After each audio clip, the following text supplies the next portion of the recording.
Yeah. So good evening, everyone. आप Welcome to today's smart learning class for the residents. And we are delighted to have Dr. Deepak Dubey as faculty for this smart learning class. Uh,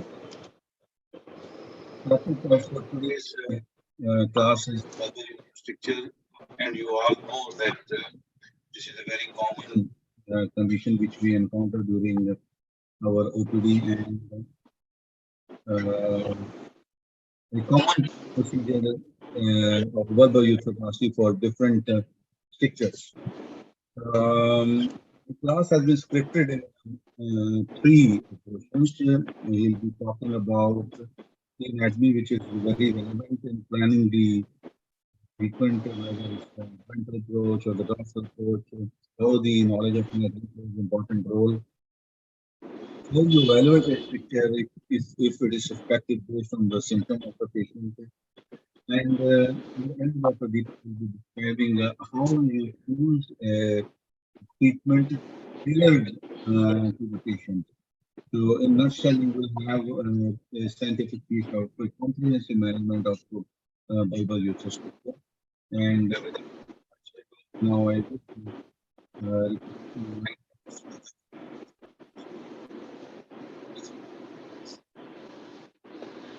Hello, good evening. Hello, good evening. Can you hear me? Yeah, we can hear you, Sujata. Yeah. So I would like to welcome Dr. Deepak Dubey to our Smart Learning, ISU Smart Learning session for today. And just a brief introduction of Dr. Dubey, that he is also an FRCS UROL from UK, and in addition to being MCH and DNB, which all of us are, but he has a great contribution in the field of urethroplasty, and he's right now the professor and the chair at Manipal hospitals, and he's in charge of robotics and transplant, and in addition to reconstructive urology. And we are very honored by your presence, Dr. Deepak, and please proceed with your presentation. Thank you very much, Dr. Arun and Dr. Sujata, for your kind introduction. So I'll start off with the screen sharing, and we'll get ahead with our talk today. Is everything visible there? Yes, it is visible. Okay. Your screen is visible. Okay. So today's learning objective is about bulbar urethral strictures. It's a very commonly seen problem in urology in this country. And it's important to therefore understand various nuances about this particular problem. So the talk is going to be divided into three parts. One is to understand the anatomy of this part of the urethra and its clinical implications. And then based on this, we will form a rational approach to the management of bulbar urethral strictures. And more importantly, we'll understand the application of substitution urethroplasty techniques as applied to the bulbar urethra. So first of all, understanding what exactly is the bulbous urethra or bulbar urethra. So the anterior urethra is divided into essentially two parts: the penile urethra or pendulous urethra and the bulbous urethra. The bulbous urethra extends from the membranous urethra, which is just below the prostate. It starts there and then ends at the roughly the penoscrotal junction. So it is a long segment of about 7 to 8 centimeters, and it varies. The length may vary from person to person, but the average length is about 7 to 8 centimeters.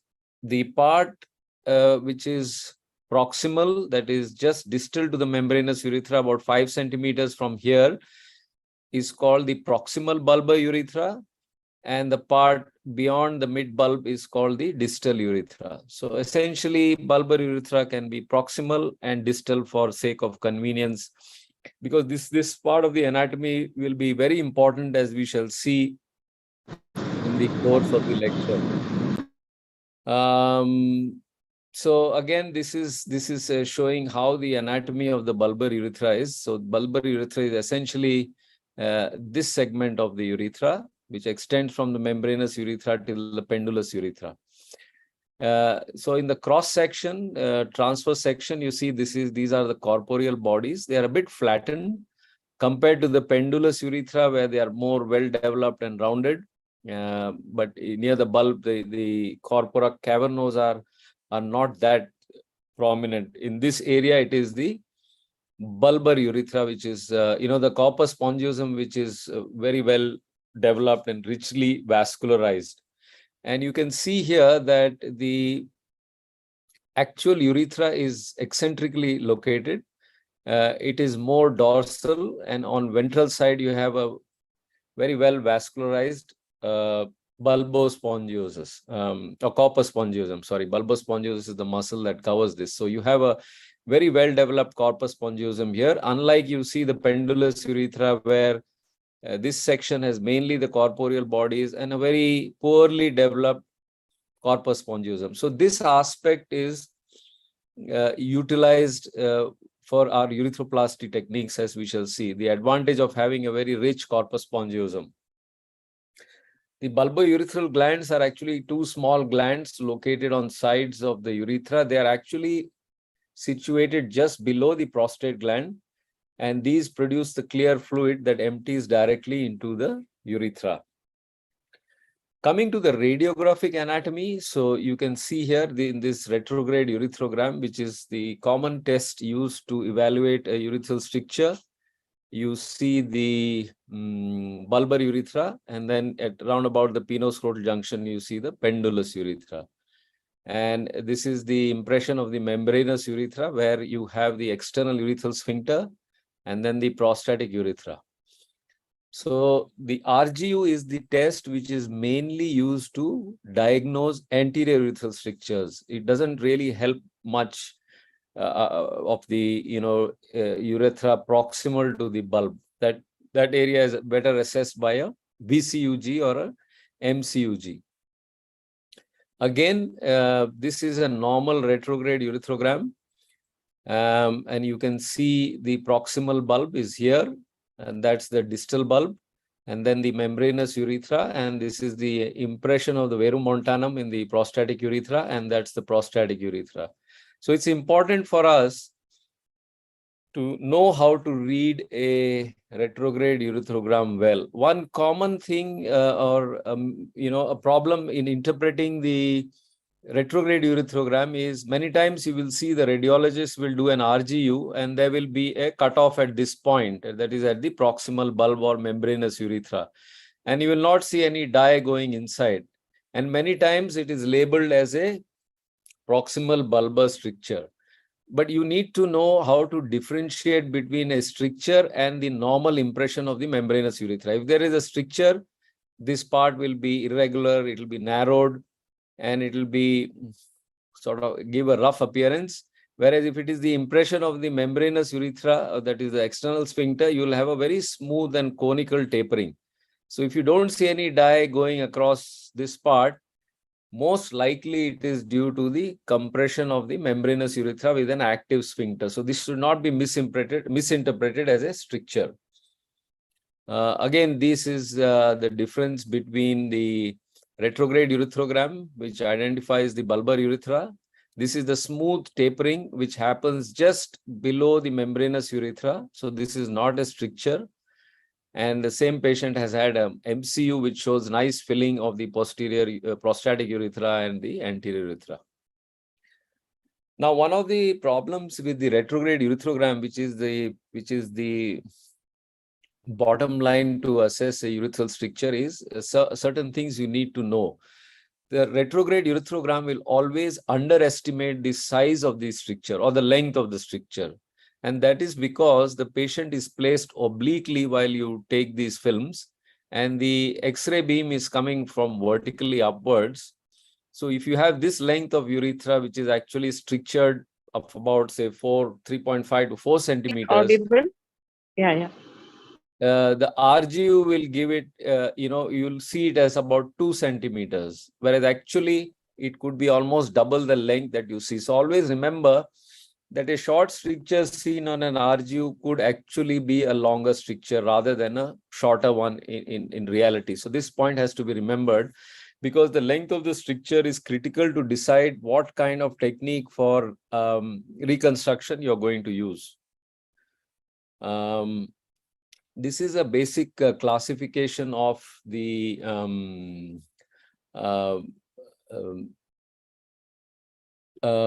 sorry, just go back.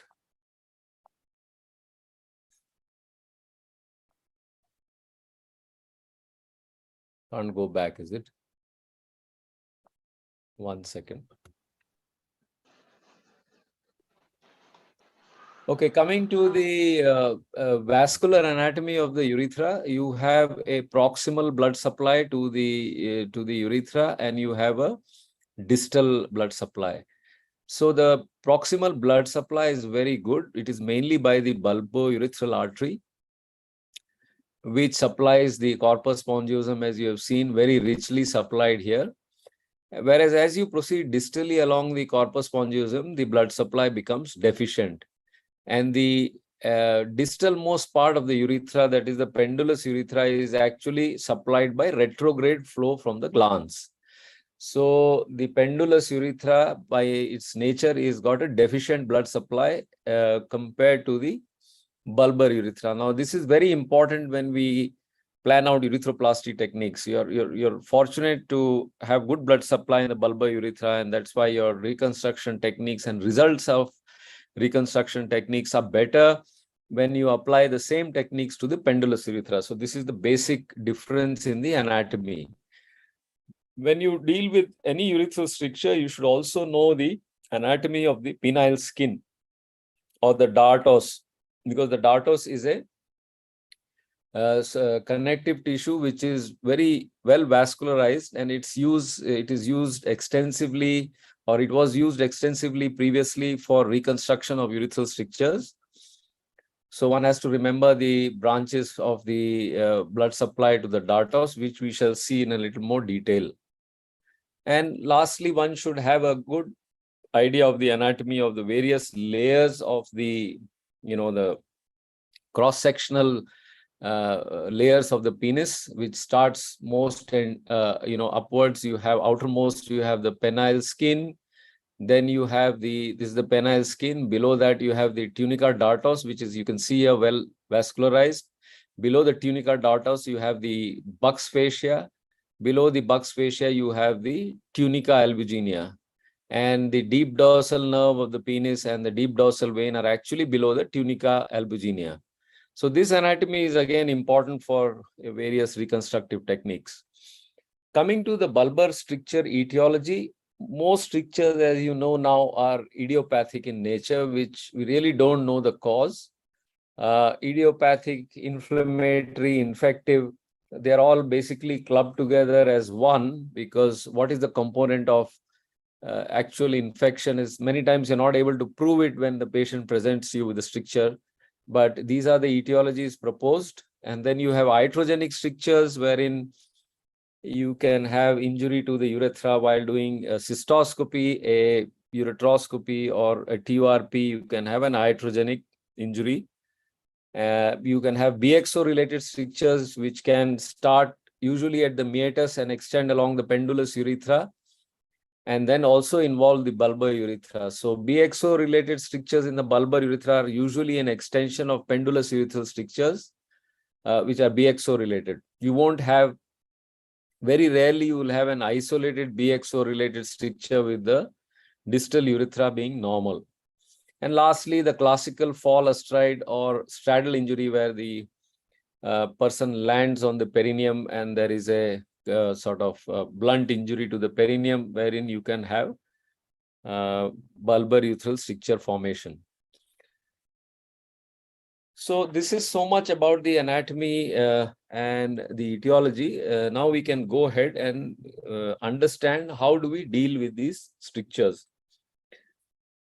The most important thing before you decide what kind of treatment you would like to do, there are three things. One is length. of the stricture is very important, that you will understand by an RGU. Location, here we know it is bulbar urethra. And also you will see the degree of the spongiofibrosis, that to how much is the lumen narrowed. Is it a very obliterative kind of stricture where you have a lumen of 3 to 6 French, whether you have a moderate kind of stricture where you have a lumen of say 6 to 10 French, or you have a mild stricture which is about 10 French. I mean, these are not very rigid classifications, but generally what we use in clinical practice. Obliterative strictures will require different treatment. Not so dense strictures may require different treatments. So coming to visual internal urethrotomy, this is perhaps one of the most common procedures performed by urologists, I would say, across the country and perhaps across the world as well. It's a very simple procedure to deal with strictures.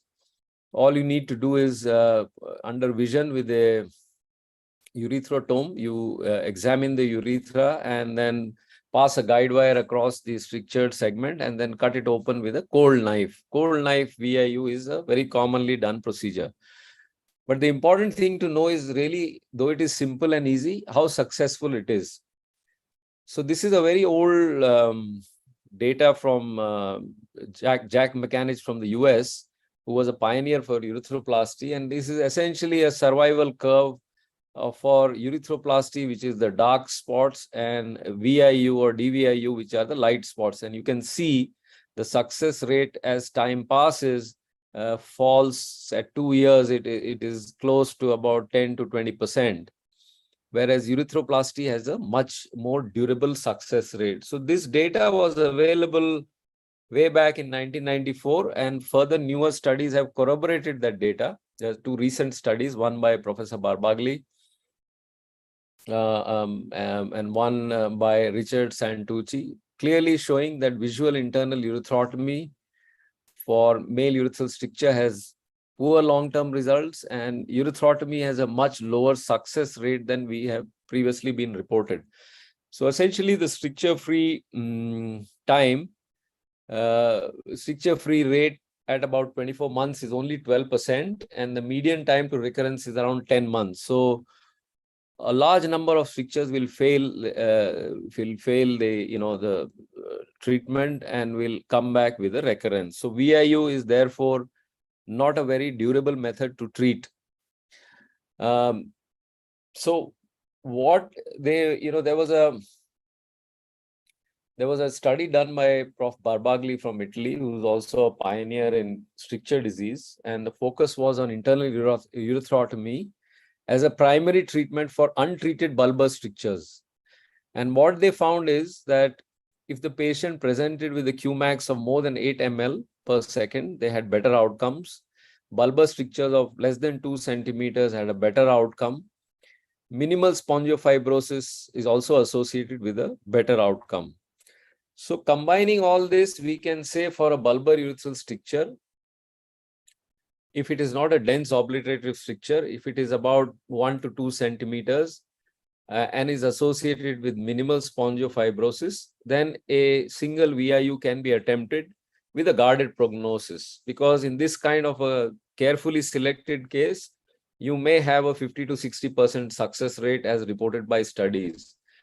But if you start doing VIU for 2 centimeters, dense strictures, then you know that this is just a temporary sort of maneuver, and the patient is going to come back to you soon. So once you understand this data, worldwide data, and then you can counsel your patients as to what are the problems with VIU, why it is not highly recommended, and what they can expect if you do a VIU. So that is about VIU for bulbar urethral strictures. And there's also a new trial called the OPEN trial, which was surgical treatment for recurrent bulbar stricture, that is a stricture which has recurred after a previous urethroplasty. A randomized open label superiority trial of open urethroplasty versus endoscopic urethrotomy. It's called the OPEN trial. And clearly, again, it showed that the need for reintervention for VIU is close to 25%, whereas for urethroplasty, it is much lower. The median follow-up in this study was only 2 years, but even by the end of 2 years, you could clearly see a better outcomes with urethroplasty in this setting, which is a recurrent stricture. What we talked before was primary stricture.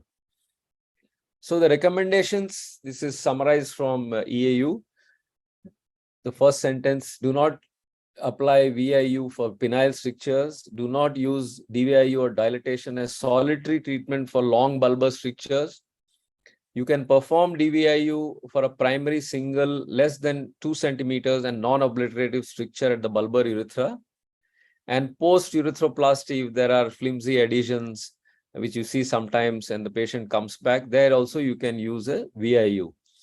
The second question they try to answer is and found that hot or cold knife. So hot means using various types of lasers to do the urethrotomy.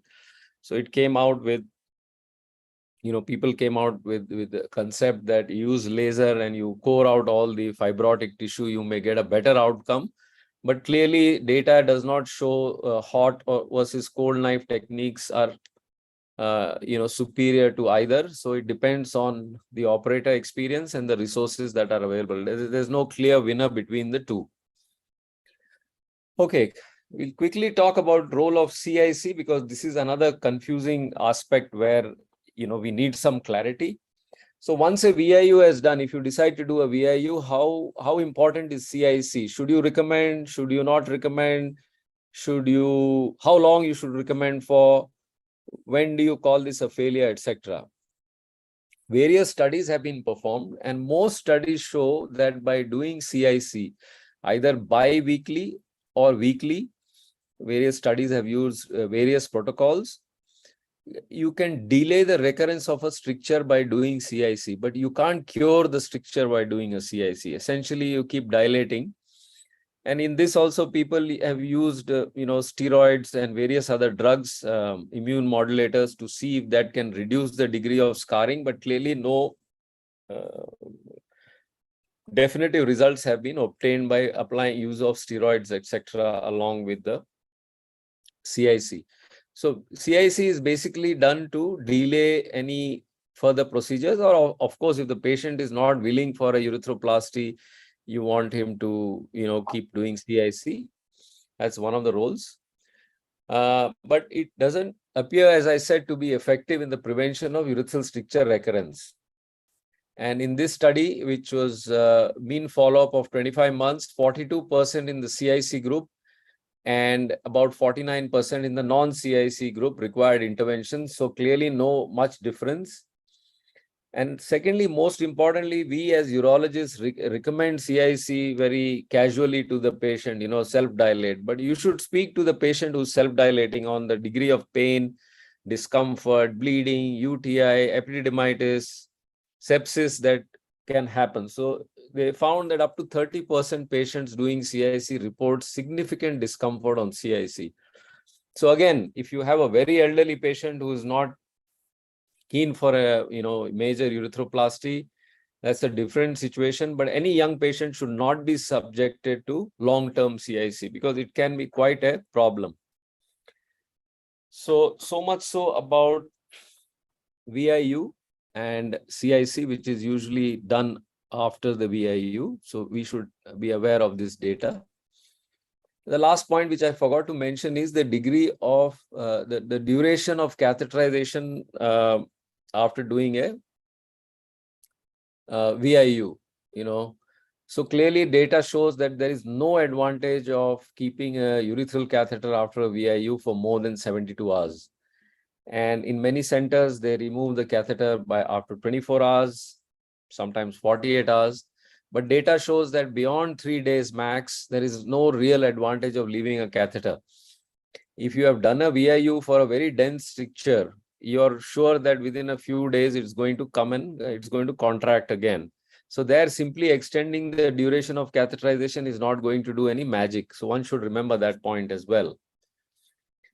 Coming to bulbar urethral reconstruction, which will be the crux or the main part of today's talk, we shall discuss the various ways we can do urethroplasty, because as we have seen from the previous discussion, the urethroplasty has superior results, superior long-term results compared to a dilatation or a VIU and CIC, etc. So, and urethroplasty has gained popularity over the last couple of decades because of various new techniques, new innovations in doing a urethroplasty have come about. And a lot of these contributions have been done by Indian surgeons because this disease is so common, and the way the epidemiology is, it is going to be common, and most of us, or even you guys who are going to be urologists, should be able to at least know the basics of urethroplasty for a bulbar urethral disease, stricture disease. So as I explained in the beginning, you see the most proximal part of the bulbar urethra has got a dense corpus spongiosum, but as you move distally, the corpus spongiosum starts getting thinner. So this part of the urethral anatomy is applied to when you use a foreign tissue like a graft or a flap as an onlay technique. So most proximal urethral strictures, the grafts are now applied ventrally, where you will have the support of this corpus spongiosum as a bed for the graft. And as you proceed distally, you can apply the graft dorsolaterally, because here you have a well spaced out corpora cavernosa and a thin spongiosum. So the basic dictum is, for a proximal bulbar stricture, you place the graft or flap ventrally, and if you do it in the mid to distal urethra, and many of these distal bulbar urethral strictures extend into the pendulous urethra, they are not very rigidly confined to the anatomical spaces. So there you can use a dorsolateral graft or a flap. So this is an important thing. And as you can see here, proximally, the corpora cavernosa is deficient here in the most proximal part, because the corpora separate and get attached to the pubic bone. So you can't apply a graft over here dorsally. There is no support mechanism available.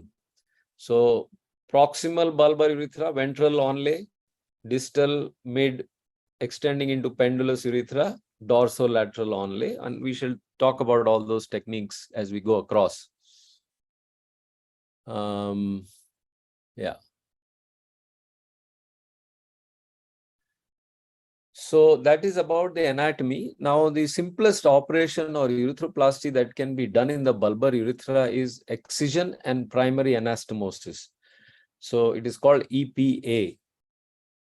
And this is again quite a commonly practiced technique, because if you have a short, the bulbar urethra, the other advantage of the bulbar urethra is it can be mobilized right down below proximally.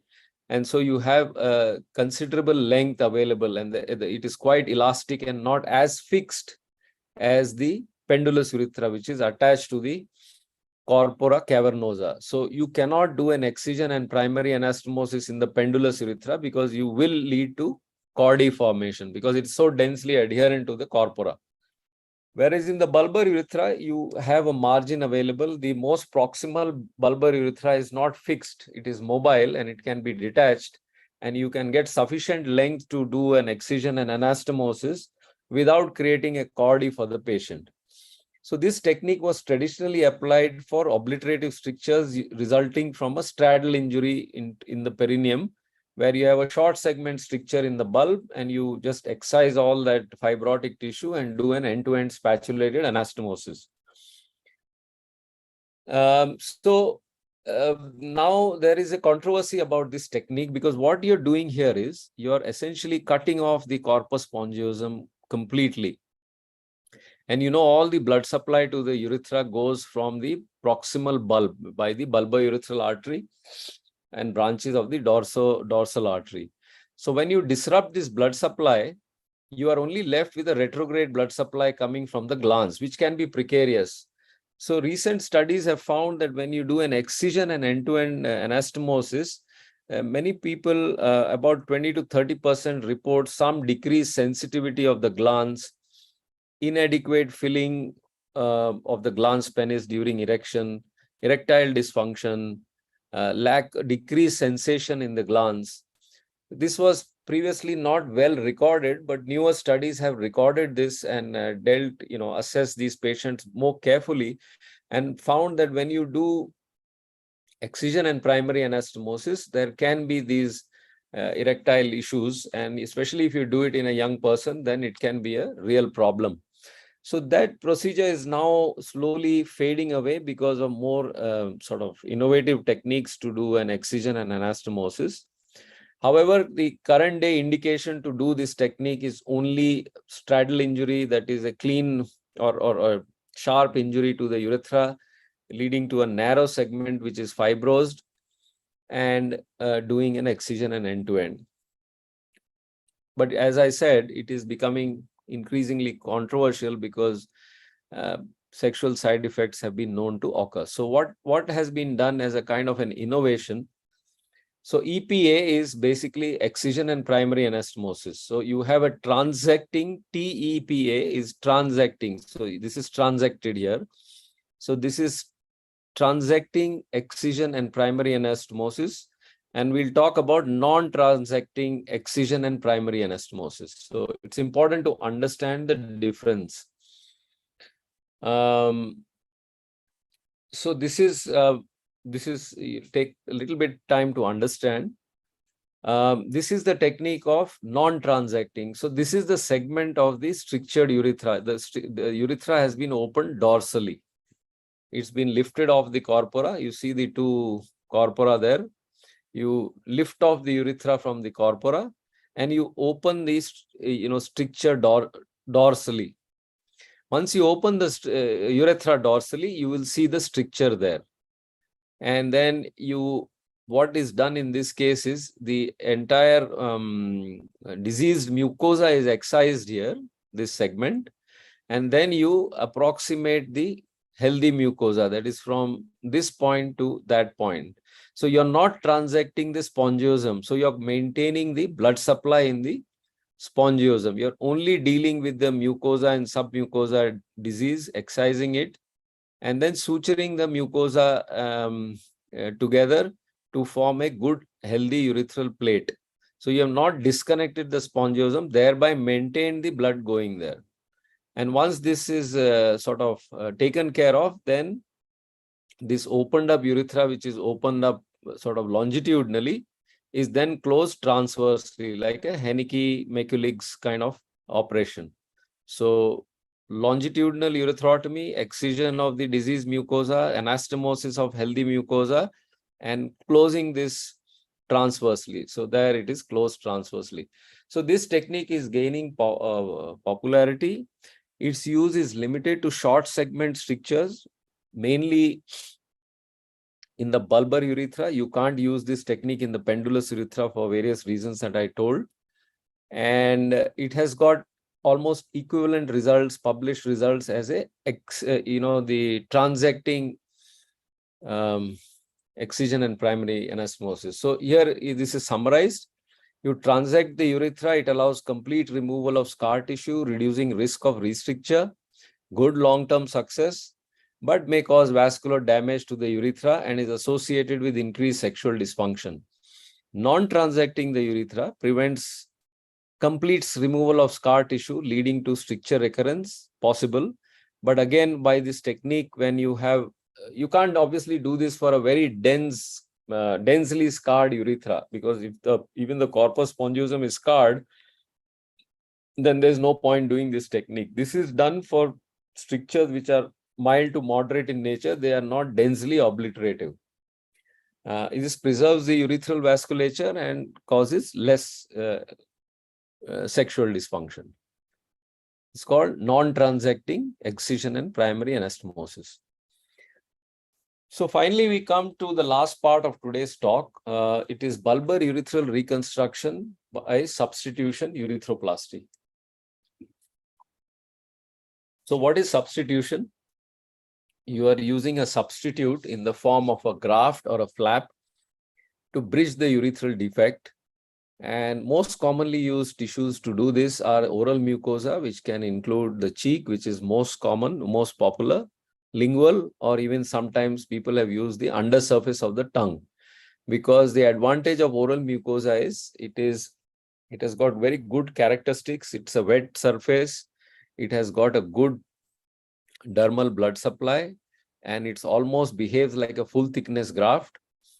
And the oral mucosa, once you excise a strip, it heals very rapidly and it doesn't leave behind any sort of donor site permanent damage, etc. It causes mild discomfort for a few days and then they are back to normal. More complicated techniques can be used in certain situations, like you can use a penile skin graft or a penile skin flap. And there are various other skin substitutes which have been used, but these are the most commonly used. Various approaches we discussed in the beginning based on the anatomy. This is the ventral approach, wherein you open the spongiosum ventrally, you open the stricture, place a graft over there, and then close the spongiosum over the graft, so the spongiosum forms the bed of the graft. Dorsal approach is, or dorsolateral dorsal, you rotate the urethra.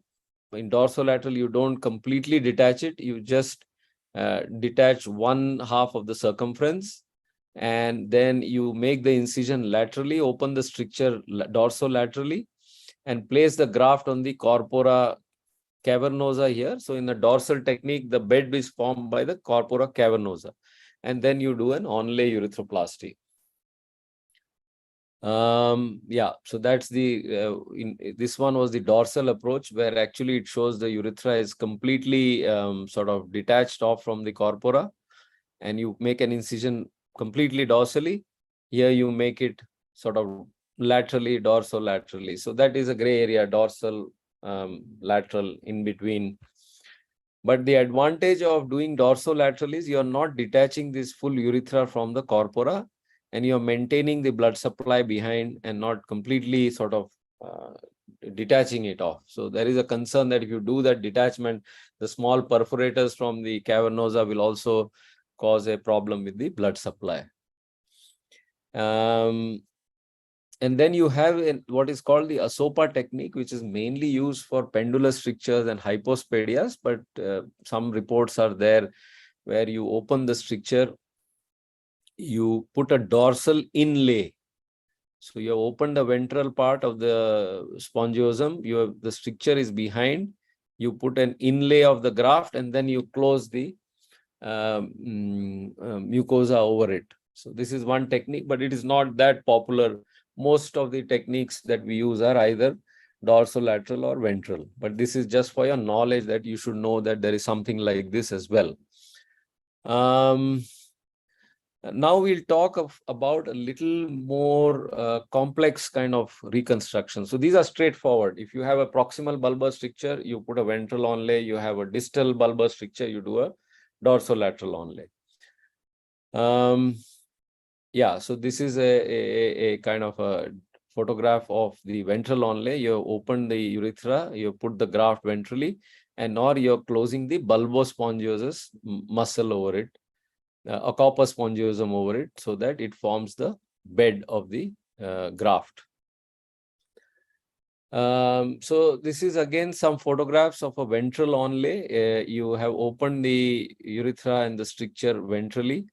You make sure that the proximal, another very important thing in the reconstruction is you should do a generous urethrotomy and extend the incision right till 1 centimeter of the healthy urethra, both distally and proximally. So you need 1 centimeter of healthy urethra opened up beyond the actual stricture, because sometimes you may have diseased mucosa and it may not be that fibrotic, but you don't do a generous cut, then the patient will come back with a recurrence, and you'll wonder, you did such a great job, and why is this recurrence happened?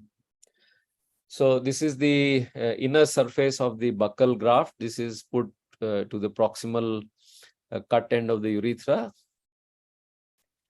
and it is sutured to one aspect of the urethral cut open urethral wall, and the other aspect is it's closed like that, and then you close the corpus spongiosum over it. So this forms the bed of the graft when you do a ventral onlay. So dorsolateral BMG, again, we saw that its stricture is open dorsolaterally. and the graft is applied on the corpora cavernosa, and then you roll this and close the, so there the graft is totally posterior. Now we'll just quickly discuss about what is called augmented anastomotic urethroplasty. Now you see this stricture. One important thing to remember is the success of a urethroplasty depends upon the quality of the urethral plate. If you have very dense obliterative strictures like the one that you see here, then, if you put a graft on that, there is nothing there. There's hardly any urethral plate. So the graft will not take up that well, and one wall will always be deficient, and these are likely to create recurrences. So when you have dense obliterative segments or multiple focally obliterative segments, then a simple ventral or a simple dorsal onlay is not going to suffice. You need to create a good urethral plate. Now, how can you do this? So this is about more complex bulbar strictures, not the ones which are mild to moderate, where you have a decent urethral lumen and you do a sort of simple onlay. Here you have dense segments. So the concept here was, like, for example, this was first reported by Guralnik and Webster. It involved excision of the obliterated segment.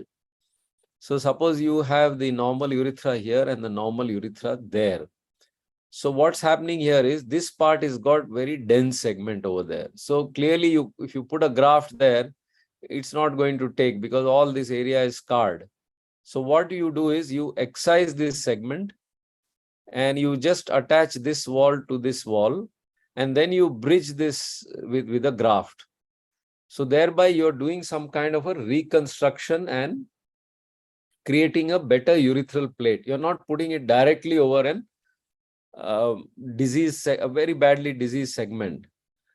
So for example, let us see how we deal with this stricture. You see, this is the, this looks like about on the RGU about 1.5 centimeters, but we know from from MCU, from the RGU technique, that the RGU will always underestimate the stricture. Only once you open up, you realize what is the actual length of healthy mucosa and strictured urethra. So one has to read the RGU carefully. Is there a focally dense segment there? Looks small, but when you actually open up, it may be larger. So here you already know that some part is very badly stenosed, whereas the distal part of the stricture has a reasonable plate. So what happens when we open up?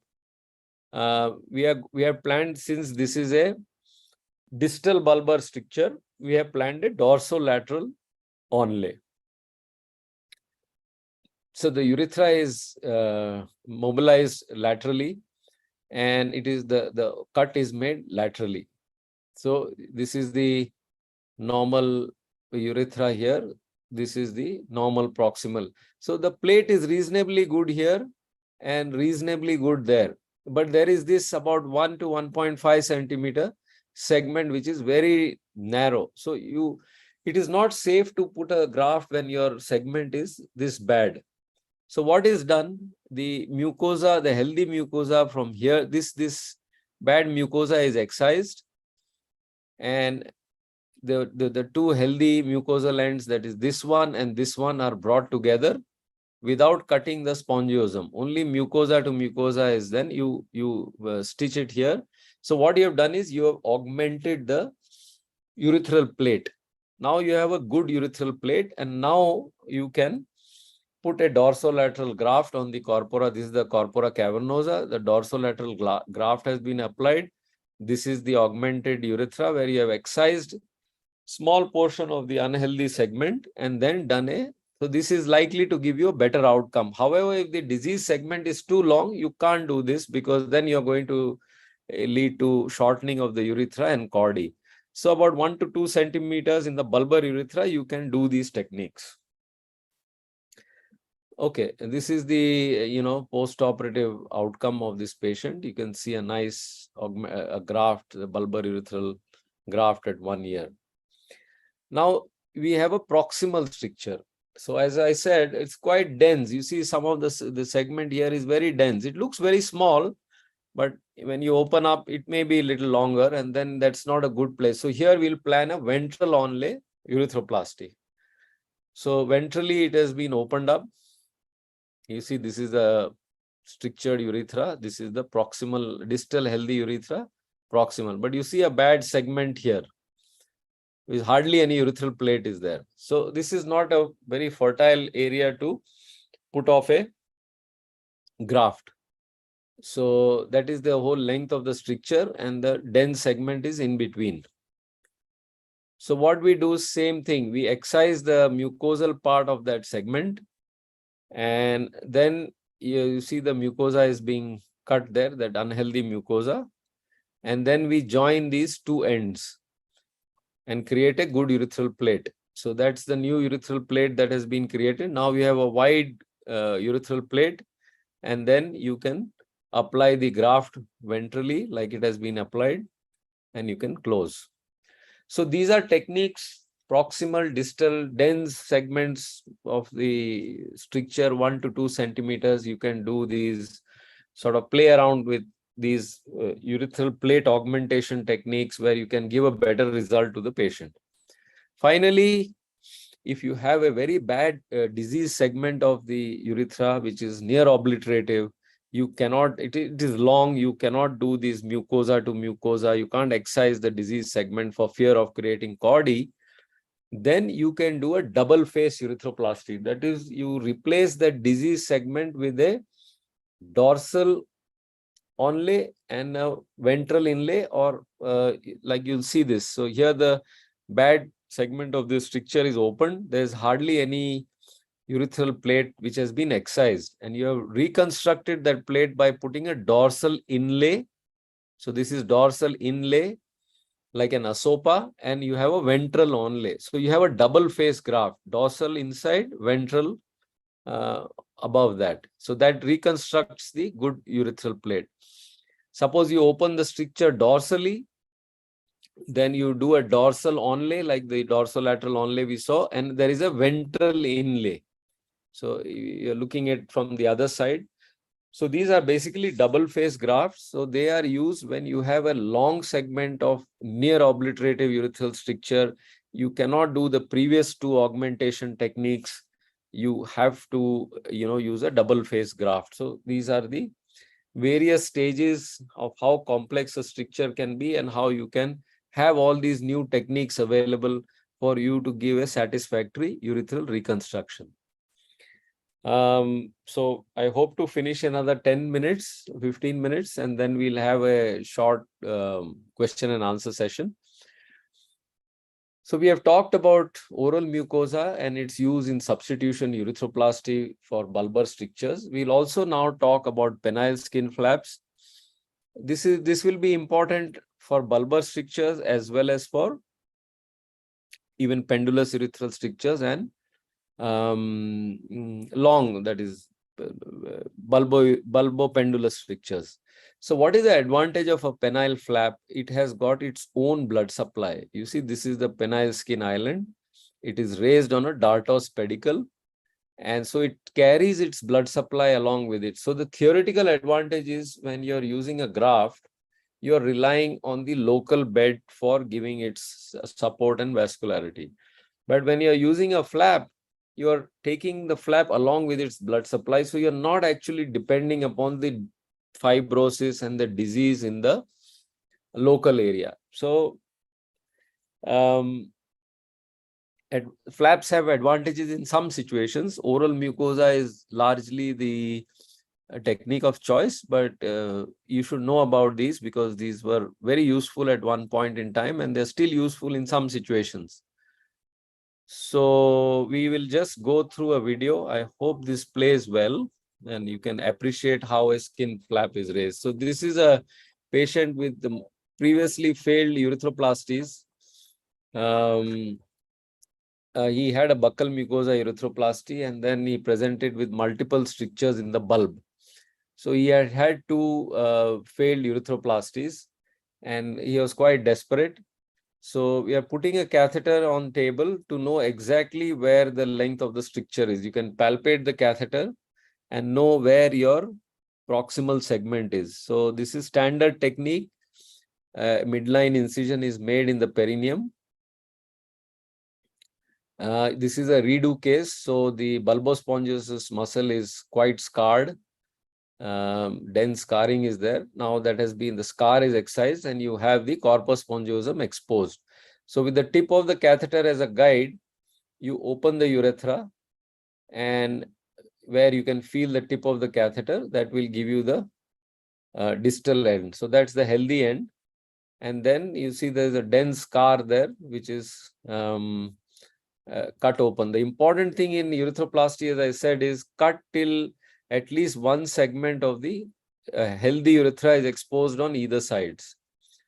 So don't be reluctant. If you make you reluctant there and you're conservative there, it can lead to a bad outcome. Make sure a urethral sound, and you make sure your ends are vascular, open it nicely, so that this is a healthy urethra now. So we have a redo case here. 2 times he has failed buccal mucosa. And so we decided to use a skin flap because the degree of scarring was quite a bit and we were apprehensive in putting a graft in this. So we have proximal. Now this is how we mark. This is the distal incision and the in the penis. The foreskin, which you normally discard during circumcision, is used as a skin flap. So skin flap diameter has to be about 1.5 centimeters. And both the markings are done, the distal and the proximal marking. So the distal marking, you make the incision right down deep till the buccal fascia, that is deep to the dartos fascia. Circumferentially, the skin is cut, and the proximal incision is made just below the skin and the dermis, but above the dartos fascia. So if you remember the anatomy that we saw, we raise the skin island based on its dartos pedicle. So distal incision, you cut the tissues right down till the buccal fascia or tunica albuginea. They are largely inseparable. So this is the distal incision where the cut is gone down till the albuginea. And so you should use bipolar, and you can make sure you do good hemostasis. So that's the dartos fascia. So essentially here you're degloving the penis. You're going like you do in hypospadias, you deglove the penis. So that is the corpus spongiosum, and you're taking all the tissue superficial. So that's the dartos fascia. You're going below the dartos fascia. So this is a very avascular plane and peels off quite easily. There are no major vessels there. Your guide should be going till the tunica albuginea. That is the same plane you use when you deglove for hypospadias. So you can see the avascular plane. This is the easier part of the dissection. You've gone deep to the dartos fascia. So that's the skin. Underneath that is the dartos fascia, which you have taken with the skin. And that is the blood supply on the dartos fascia. You can see the blood vessels. I don't know whether you can appreciate on your screen. So the entire penis has been degloved now by the distal incision. Now we will develop the plane between the skin and the dartos. So this is a more sort of delicate plane, whereas you have to maintain the blood supply of the skin and also maintain the dartos, because you don't want skin necrosis happening here. So there is a delicate plane which is avascular. You can see we are doing sharp micro scissors, and you can see the dartos going along with the skin. And this is again avascular plane. So one has to use loops while doing this technique, and also be careful of small perforators which are coagulated using the bipolar to avoid any sort of skin necrosis or deficiency in the dartos harvesting. So above you see the blood supply of the skin is intact, and this is the skin and the dartos. So this is again brought down, right down, and you have the entire skin pedicle, and the dartos is divided medially because it has an arborizing blood supply. It is like a tentacles all across. So you can divide it in the midline, and still it will maintain its blood supply. So that is the pedicle and that is the skin flap. So this, depending upon the length of the penile foreskin, can be pretty long. In some patients, you can have 15-centimeter length. Some you may have, but at least once you stretch it, you will easily get about 8 to 10 centimeters length. So if you don't want to use multiple buccal grafts in a case, this is a good technique. The flap is then tunneled into the perineum. So here the flap will go right till the prostatic apex if you dissect it nicely.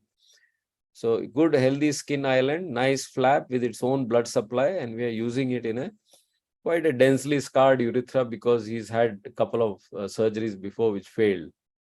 So the principles of onlay are the same. We are doing a ventral onlay here. We will suture it proximally to the healthy urethra, which is almost at the proximal bulb, and then we will close it like an onlay. And so these are various techniques. Suppose you have a really bad stricture and you don't want to risk doing a primary urethroplasty because the chances of recurrence are high because of a lot of fibrosis. You can offer the patient a two-stage urethroplasty. That is, you lay open the stricture and make a proximal urethrostomy, and then after 3 to 6 months, once the tissues have healed, you can close it using the surrounding skin, which is almost always healthy, and you may get a good result. So one need not see the purpose of this talk is to make you aware that strictures are very common. There is a lot of need for good reconstruction in this country. These kind of presentations should be able to incite an interest in you, should obviously prepare you for your exam so that you know the basics about it, but at the same time incite an interest in you to take up reconstruction as a specialty. So so this is just showing the ventral onlay flap because the reason why we chose this over oral mucosa is 2 times he had failed oral mucosa. So that completes it. This is the same patient. Patient had a ventral onlay BMG urethroplasty 2010. Then he came back in 2011 with a recurrent stricture. And then he had a dorsal onlay BMG urethroplasty 2011. And he came back again in 2014 with a recurrent stricture. And then he had a penile skin flap in 2014. And it's been 6 years follow-up. He is a very relieved person now with a graft. There's a little bit sagging of the graft of the flap because it's an elastic structure. So that causes minor issues like post-void dribbling. Sometimes it can cause scanty ejaculation and so forth. But clearly, as far as substituting his urethra is done, it has done a good job. This is just to show you some slides about the penile skin flap. So I think we can kind of come to a conclusion now that a brief summary. We should assess the stricture well. You should, the length, the etiology, the degree of spongiofibrosis, whether the stricture has focally dense segments, and then decide what you need to do. Optical urethrotomy or VIU is still an option in bulbar strictures, especially, which are less than 1 to 2 centimeters with minimal fibrosis. But you should know and counsel patients that these are the long-term results, and most of them will come back with a recurrence. Less than 2 centimeter strictures, excision and primary anastomosis, especially of the non-transecting type, because you don't want to disrupt the blood supply. More than 2 centimeters long, very dense segments, buccal graft or oral mucosa is the technique of choice. Penile skin flap is a substitute. In some rare situations, one can utilize it. So any urethroplasty surgeon should have all these techniques available in their armamentarium so that they can. Many times what happens in a urethroplasty is you look at the RGU and you see something, but when you open up, you find a hell of a lot of, you can't assess fibrosis and tissue reactions so well on the RGU. Ultrasound, MRI, or etc. have been used, but they're not so popular. And many times you do get surprises when you open up the stricture and find out it is long, it has got very bad tissues. So you should be prepared that, if you have gone inside to do a urethroplasty, with one technique in mind, you should be prepared that you have alternatives available and you don't have to back out from that kind of situation. So these are important aspects in urethroplasty for bulbar urethra. As I said, anterior urethral strictures with focally dense segments, you have to use the augmentation technique that I described, or very large or long strictures, you can use double face. Panurethral strictures, non-BXO, you can either use skin flap or a combined graft and flap. On the bulbar urethra, you can use a graft. On the pendulous urethra, you can use a flap. And at least in our practice, for all redo anterior urethral strictures, failed buccal mucosa, we use a penile skin flap. But this is not to say that this is the norm. Some people may still again do another attempt at BMG urethroplasty after one has failed. But in our experience, once a BMG fails, we usually choose another, because the patient also is disheartened that you have used BMG, now you're going to use it again. You know, what is the guarantee that this will succeed? So substitution urethroplasty techniques have evolved in the last 2 decades. 80 to 90% success can be achieved in the medium term with appropriate selection of reconstructive techniques in the bulbar urethra. So I think with this, I have given you a brief and at the same time detailed idea of various aspects of bulbar urethral strictures. So now I request Dr. Chawla to say how we can proceed further. Yeah, Deepak, thank you very much.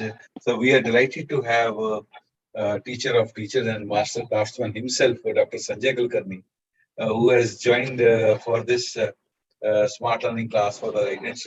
I think we'll have his comments and his overall view on this subject before we open the chat box for the questions for you. Is okay? Thank you. And thank you, Dr. Arun Chawla. I was watching my very close friend, Dr. Deepak Dubey, gave an excellent review on the treatment of bulbar urethral stricture, and most of his views are, I agree with them. All right. He gave a very nice talk, and I know Deepak for the longest period of time. Few comments I want to make.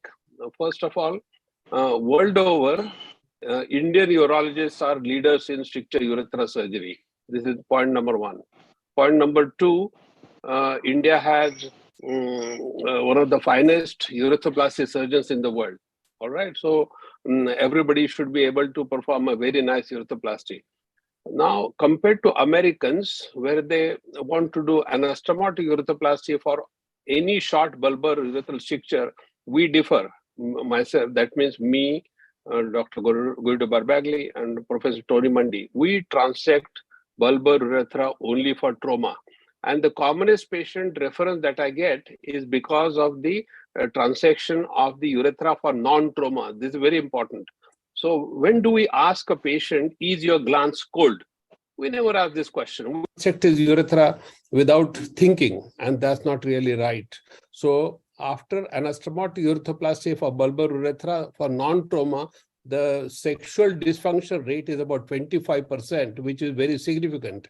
So transecting bulbar urethra is like transecting mid-ureter, which we very rarely do and should not be done. Second is Dr. Sanjay Kulkarni says, when in doubt, open the urethra, mobilize on one side, open the urethra dorsally and distally, because then you can pass a dilator, open it dorsally, distally, go through the stricture and take care of the narrow urethral plate. All right. So there are various steps. Mandi step, like a mucosal anastomosis, stricturoplasty, Zoshi step, and then double phase buccal mucosa, dorsal onlay, what Deepak Dubey was talking about. So when in doubt, open the urethra dorsally, distally. And then the use of flaps is increasing because of the complexity of the stricture that we get. And I entirely agree with Dr. Deepak Dubey, and I congratulate him for giving a fantastic talk. Thank you very much. Thank you, sir. And indeed, Dr. Deepak, your talk was very enlightening. And I suppose all the students, if we are listened properly, would be definitely learning from this, because it was a very nice and a basic talk. And I would just request you to go to the chat box because we have a few questions and I will ask them for you. The questions start with how do you assess spongiofibrosis? Yeah, so spongiofibrosis can be assessed in various ways. The RGU is an indirect way of assessing the spongiofibrosis because it doesn't give you an idea about the quality of the tissues. I mean, there's no imaging to tell. It just shows you can only assess it by the degree of narrowing of the urethral lumen.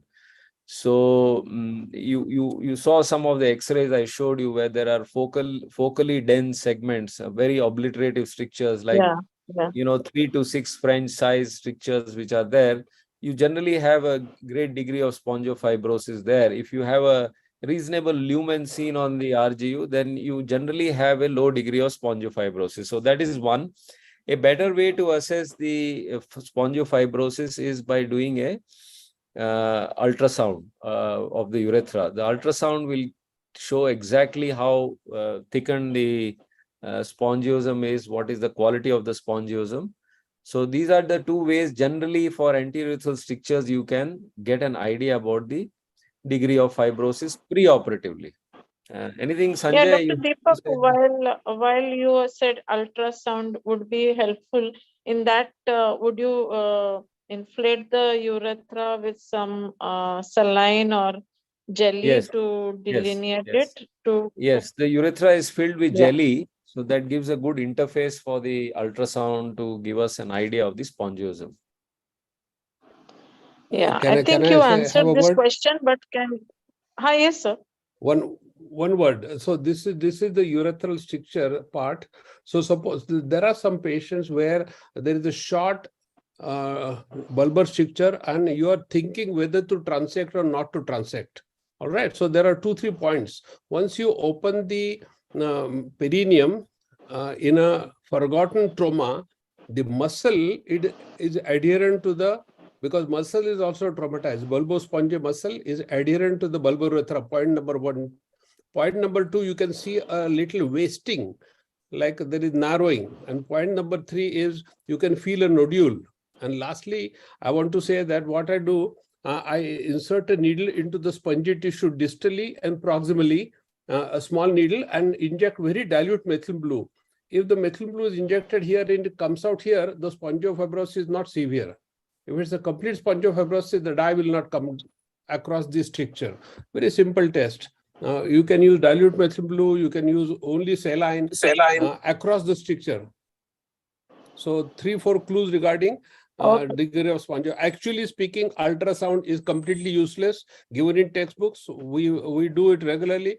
What's the advantage of ultrasound? Is suppose the patient has long obliterative strictures at 2 places, distal penile and proximal bulbar. You want to know whether it's a long stricture or there is a urethra in between. For that, the ultrasound is useful. Ultrasound can detect a tumor, ultrasound can detect a stone. Okay, sir. Dr. Dubey, can you also elaborate on the technique which you described using a uretroscope? Yeah, so one of the ways to assess the degree of fibrosis is to do a on-table uretroscopy. Obviously, cystoscopy is not going to be possible because you have a stricture there.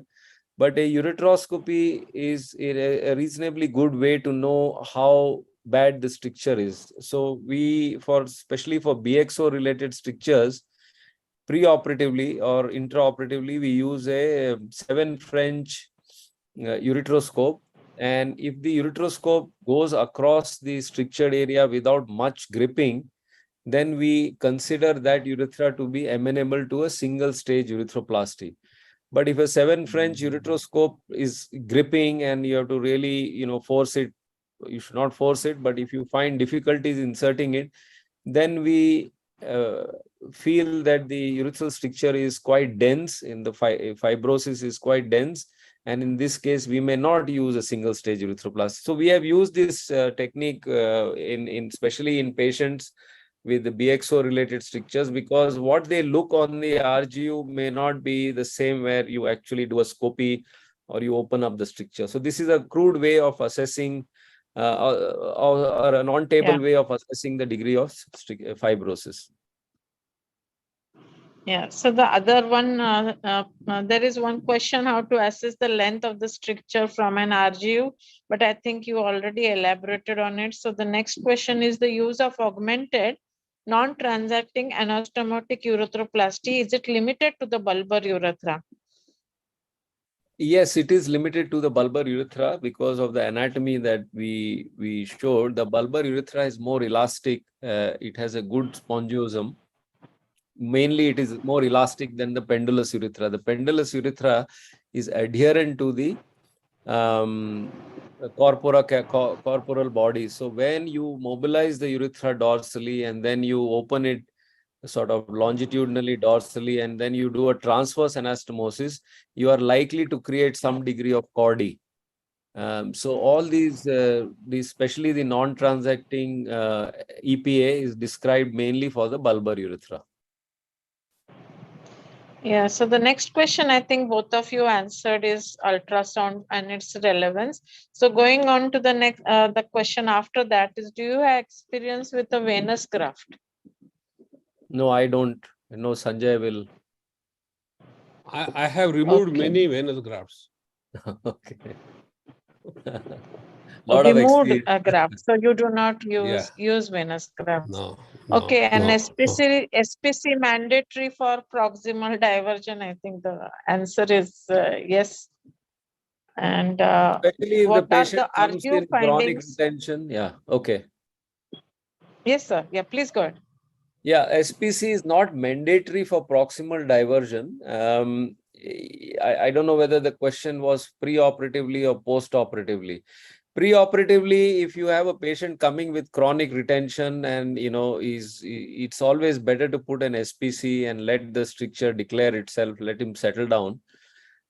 Post urethroplasty, we don't do SPC because I don't know whether many people use it, but I don't feel it is necessary if you have a good urethral catheter in place. I don't use SPC. So I don't think it's mandatory. Okay, so what are the RGU findings in bulbar ischemic stricture? I think most maybe is talking of PFUDD and then ischemia happening.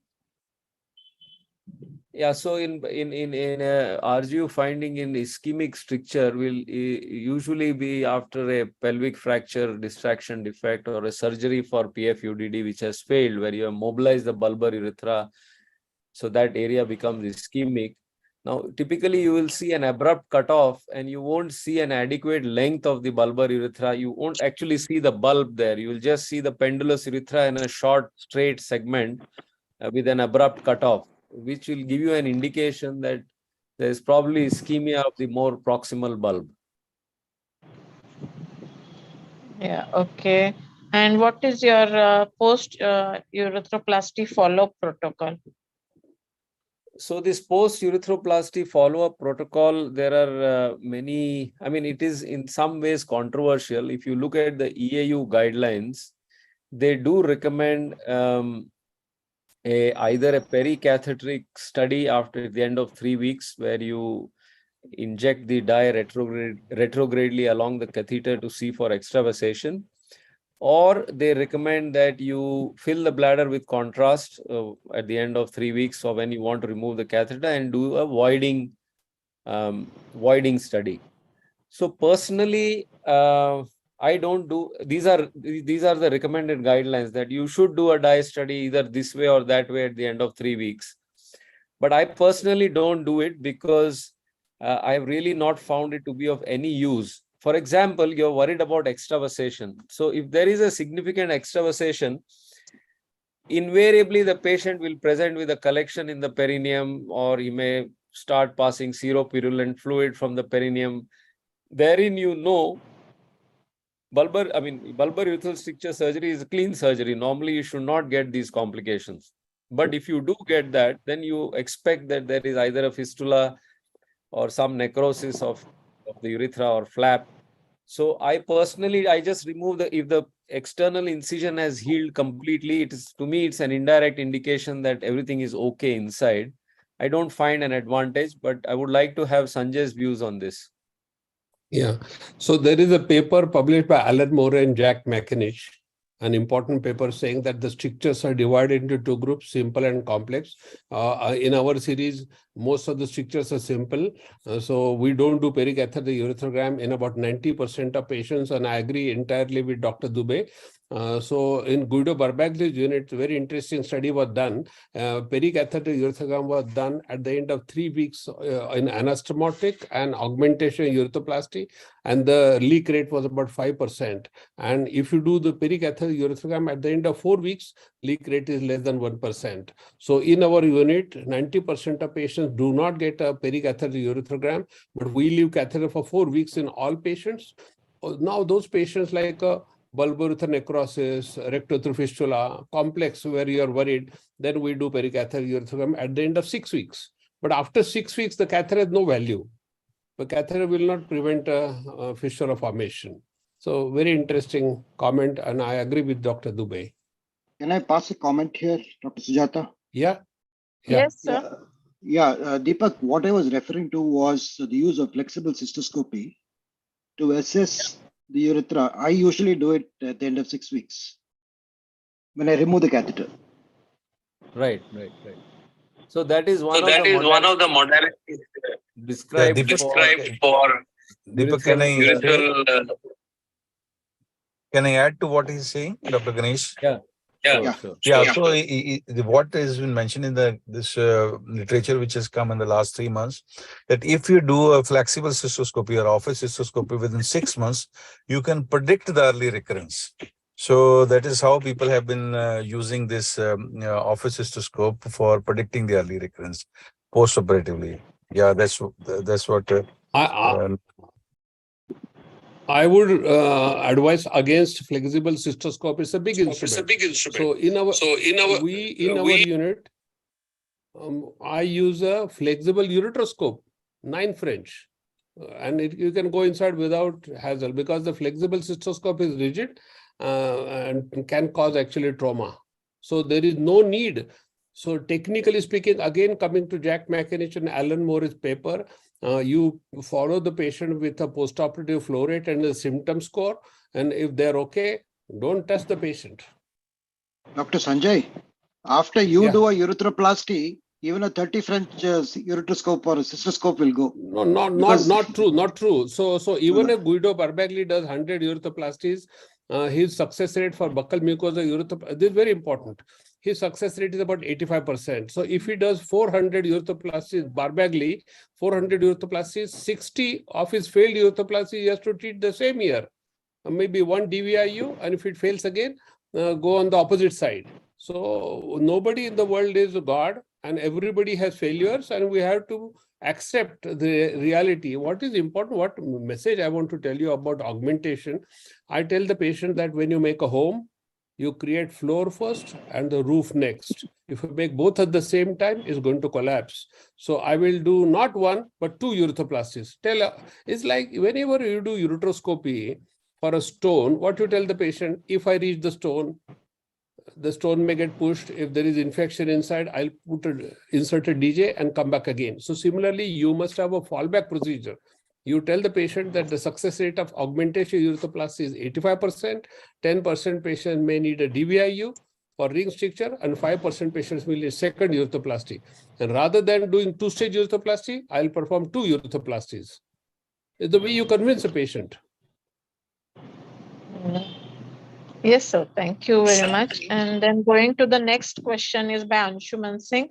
How much of non-transacting EPA applicable in traumatic fall astride injuries where we expect significant spongiofibrosis? Because I think he means to ask is how much segment can you excise? Yeah, so this is a situation which we highlighted on. Sanjay also mentioned that in a obliterate the fall astride injury generally causes an obliterative short segment stricture in the bulbar urethra with significant spongiofibrosis. It's through and through. So in this kind of a situation, a non-transacting EPA or excision and primary anastomosis is unlikely to work, because those strictures Yeah. for non-transacting EPA, you need a, you can't do it with dense fibrosis of the spongiosum. There you have to do an excision and primary anastomosis, especially that particular kind of case. I agree Yeah. entirely. And I think Yeah. and you can be able to remove almost 3 to 4 centimeters of urethra and anastomosis again. How is the erectile function post substitution oblique anastomotic oblique double face urethroplasty? So post substitution urethroplasty, generally there is no erectile dysfunction reported, no significant erectile dysfunction reported. You may have, especially when you use skin flap for substitution, you may have an outpouching of the skin, and you may have ejaculatory dysfunction. So you may have a scanty ejaculate, and there are some patients who are infertile because of it. So this ejaculation issues mainly happen following use of skin flap, because it is more elastic and more pliable. But you don't get ED with substitution urethroplasty. Anastomotic urethroplasty, yes. Sanjay also mentioned that the increasing data available now, when you inquire in detail, that when you excise the stricture and do primary anastomosis, you have various types of sexual issues. You have decreased filling of the glands, you have glands coldness, and so forth. So it is increasingly now not being used, especially in that you have that one particular type of stricture called fall astride injury. Double face urethroplasty should not technically lead to ED, because you're not interfering with the blood supply of the urethra. You're just restoring the mucosa. So substitution doesn't have issues with ED. Anastomotic, yes, it can. And double face is another kind of substitution. Yeah, okay. And then Dr. Kamath has already given his comments in person. So Dr. Kim Maman is asking, is there any grading of spongiofibrosis on RGU? I'm not aware of grading on RGU, but some studies have reported degree of urethral narrowing, that 15%, 15 to 40%, 40 to 70%, and so forth. But this is not uniformly accepted as a standard classification on RGU. Okay. And I had one last question, but Dr. Kulkarni sir has answered it as yes. So maybe he can tell us about his experience with the prefabricated tube based on the cutaneous paddle of the gracilis muscle. In case he's there, Dr. Dubey, have you done this surgery? No, I have no Okay. experience. Can I talk about Yeah. it? So you have a Yes, post-radiation. sir. If we have a patient with a post-radiation urethral fistula, okay, after radical prostatectomy, then you want to fill the gap with some viable tissue. So you can take this gracilis muscle and you can put a graft on it, and you can use it as a patch if there is a big hole into the urethra. So we have used it few times. And then it is really nice procedure. You can also prefabricate it two ways. You can make an incision first, open the muscle, and then keep graft there. And once the graft takes, you can shift it later on, maybe later on. Or you can also do it in one stage. You take the muscle inside, insert the graft, tilt it there, and then use it as a something like a flap with its own blood supply. But it takes time. Yeah. Sweta, can I ask one So I question? think, Sweta, yes, can sir, I of ask? course. Yeah. Actually, this is Yes, sir, question Chawla. Dr. Deepak and Dr. Sanjay both. With number of options available, putting dorsally or ventrally and the flap, in their experience, where do you think that the bulbar urethroplasty needs to be staged? Yeah, I'll quickly, the chances for isolated bulbar strictures doing a staged urethroplasty is very, very uncommon in my experience. But we rarely come across cases which have had multiple previous surgeries, and they're very dense fibrotic segments, and the skin is also unhealthy. Not the skin, the fibrosis in the spongiosum is extensive. You open up and it looks all rock solid inside. So I've come across few cases, not so common in the bulbar urethra, but in that kind of situation where I have no other option of using either skin flap or buccal, I would do a 2-stage urethroplasty. But the chances of that happening for bulbar urethra are very low. Yeah, That's okay. Another situation where we commonly face strictures in the bulbar region is after total amputation of penis and then doing a perineal urethrostomy. Sometimes they come back as a restricture. So do you have any suggestions to prevent this or circumvent this problem? Yeah, so one thing is, two things to prevent this problem is, one is to make sure that you have a good bleeding stump of the urethra when you're fashioning the perineal urethrostomy after total amputation. And second thing is, make a wide spatulation of the cut end of the urethra, and you create a small scrotal flap to feed into the spatulated end. So you have a nice spatulated anastomosis. Usually, if you take care of these things, then the problem of stenosis is rare. Most times we see stenosis happening, poor vascularity, and a very narrow sort of stump created there with the skin growing inside. And those are the two things you can. But if you do get a stricture formation following a perineal urethrostomy for a penis, then the best way to is to create a proper inverted U flap in the perineum and dissect the urethra proximally and do a proper perineal urethrostomy. Okay.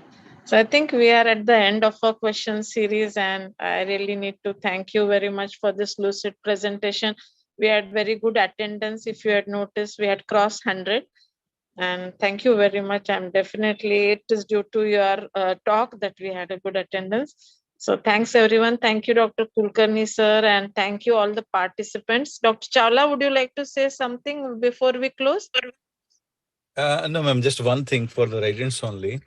Actually, what happens is when we are thinking of urethroplasty, we want to give the best option tailored to the patient's stricture characteristic as well as the patient. And we are just focusing on what is the best technique which will give the long-term best dividends. And I think there are very few randomized studies. Now we see that what he told, open trial and robust trial, and there are few randomized trials coming. Just want to tell the residents how Deepak has done a randomized trial way back in 2006 or 7. Deepak, which year was it? 2006. Yeah, so this was very early when you have, before that, I think I remember only the Steenkamp and Hosseini and one more. There were only 3 randomized trials in the area of urethral surgery, and I think Deepak was the 4th one. So that also brings in attention the contribution of Indian urologists to the field of reconstructive surgery. Now we are seeing a lot of randomized, but in that days, very, very less was there. This is just for the resident. I just want to add the inspiration for the randomized trial was Sanjay Kulkarni's technique. Yeah. He used that technique and compared it with the 2-stage. Yeah, graft versus the buccal and the flap. Yeah. Yes. Yes. Arun, I just have one last comment. Now, Yeah. for all these residents passing out, what do you think is the learning curve for a urethroplasty? Dr. Deepak, you will take this or?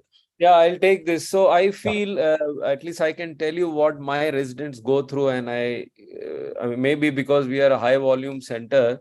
So what we expect our residents to do is proper exposure of the bulbar urethra, making a midline incision, understanding the various layers, proper opening of the bulbospongiosus and exposing the urethra, mobilizing the urethra, the bulbar urethra, and then either making a ventral onlay or a dorsolateral onlay for straightforward strictures. We expect residents to be able to accomplish, to first of all be taught to make the right choice for the right stricture. Obviously, the operation then next follows. So once they understand the principles, I think the surgical steps are not so difficult as, you know, especially when you use oral mucosa. All residents are taught how to harvest the buccal mucosa, how to defat it, what is the correct amount of fat you need to remove so you get a nice graft, and of course be able to do an excision and anastomosis if necessary in certain kind of strictures. And yeah, I think essentially if a resident is able to do this in his residency, then if he's interested in reconstruction, he can further his skills. Okay. Thank you. Deepak, I'll add a little bit more to Dr. Ganesh Kamath. The evidence which is mentioned regarding the number of urethroplasty, which a center should be doing in a year so that this effective learning curve is maintained, is 20 per year. But that is the literature for the urethral dissection after pelvic fracture urethral injuries. So what Deepak is telling exactly, because bulbar urethra being more common and PFUI injuries being less common as compared to bulbar, so that may not hold true. But the evidence in the literature is for PFUI means any center which has to do should be doing at least 20 per year PFUI injury. Can I have a But word? Arun sir, Yeah.